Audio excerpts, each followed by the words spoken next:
Эх орны өнцөг улам бүрт ажиллаж амьдарч байгаа нийт төрийн албаагчдаа төрийн албаны өдрийн баярын мэндийг хүргье. Манай Дундгой аймаг 3270 төрийн албаагч, төрийн захиргаа, төрийн үйлчилгээ, төрийн тусгай чиглэлийг гүйцэтгэж нийт аймагийнхаа ард иргэдийн нийтлэг хэрэгшийн төлөө ажиллаж амьдарч байна. За бидний хувьд төрийн албаны энэ сул орон тоогнох тал дээр онцгой анхаарч хүний нөөцийг хөгжүүлэх хөтөлбөрийг хэрэгжүүлээд 3 жилийн хугацаа өнгөрсөн байна.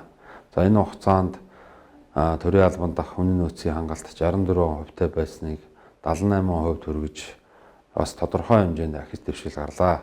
Цаашдаа бид энэхүү хөтөлбөр болон Монгол Улсын төрийн албаны тухай хуулийн шинжилэл, за мөн төрийн албаагчийн хөгжлийн нийгмийн баталгааг хангах хүрээнд бол энэхүү сул орон тооны хангалтаа бол амжилттай нөхөж чадна гэж итгэж байна. Нийт төрийн албаагчид маань Монгол улсынхаа язгуур, эрх ашиг, тусгаар тогтнол, за цаашлаад үндэсний эв нэгдэл, за нийгмийн сайн сайхны төлөө хоёргүй сэтгэлээр ажиллаж амьдарч байдаг.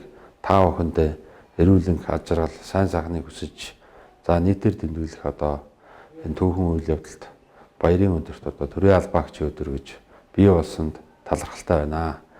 Бүгдээрээ хууль, шударга ёс, эрх чөлөөг хүндэтгэж төр түвшин төмөн амгалан байхын төлөө хичээж ажиллацгаая гэж уриалж байна. Баярлалаа.